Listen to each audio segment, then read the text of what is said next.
పెద్దల దగ్గర ఆశీర్వాదం తీసుకున్నప్పుడు శతాయుష్మాన్ భవ అని దీవించడం మనకు తెలిసిందే. నిండు నూరేళ్లు చక్కగా మంచి ఆరోగ్యంతో జీవించమని దీని అర్థం. మరి 100 ఏళ్ల ఆయుష్ పొందడం ఎలా? ఇందుకు మనం తినే ఆహారం మొదలుకొని అలవాట్లు, జీవనశైలి వరకు చాలా జాగ్రత్తలు తీసుకోవాల్సి ఉంటుంది. అయితే మరీ ముఖ్యంగా దేనికి హడావిడి పడకుండా నెమ్మదిగా జీవనం సాగించడం చాలా ముఖ్యమని చెబుతారు నిపుణులు. ఇందుకు గ్రీసులోని ఇకారియా ద్వీప ప్రజల్ని ఉదాహరణగా చూపిస్తారు. నెమ్మదైన జీవితం ఆయుష్ను ఎలా పెంచుతుందో ఇప్పుడు తెలుసుకుందాం.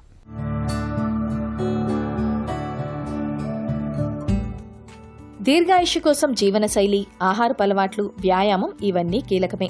అయితే వీటితో పాటు ఒత్తిడి లేకుండా జీవితాన్ని గడపడము ముఖ్యమేనని చెబుతారు నిపుణులు.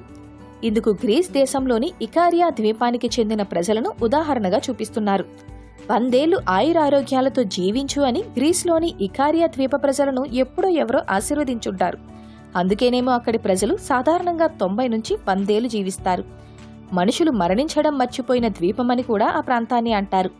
క్యాన్సర్, గుండె జబ్బులు వంటి దీర్ఘకాలిక వ్యాధులు ఇక్కడి ప్రజలకు అంతగా రావు. కారణం సిగా సిగా. సిగా సిగా అంటే గ్రీక్ భాషలో మెల్లమెల్లగా అని అర్థం. ఈ ద్వీప ప్రజలు ఏ విషయానికి హడావిడి పడరు, ఒత్తిడికి లోనవ్వరు, నిదానమైన జీవితాన్ని గడుపుతారు.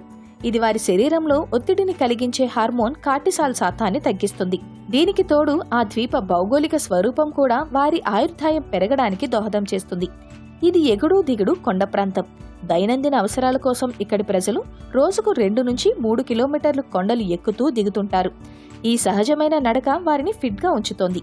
వీరు పూర్తి ప్రకృతి సిద్ధంగా పండించిన కూరగాయలు, ఆకుకూరలే తింటారు. మాంసాహారం అరుదుగా తీసుకుంటారు. ఇక్కడ ప్రజల మధ్య ఒంటరితనం ఉండదు. సామాజిక బంధాలు బలంగా ఉంటాయి. ఈ ద్వీపంలో థెర్మా అనే వేడి నీటి బుగ్గలున్నాయి. వాటిల్లో స్నానం చేస్తే ఆరోగ్యంగా ఉంటామని అక్కడ ప్రజల నమ్మకం. మన జీవితంలోనూ ఇలాంటి అలవాట్లకు చోటు కల్పించాలి. అప్పుడే దీర్ఘాయుష్యం మన సొంతమవుతుంది.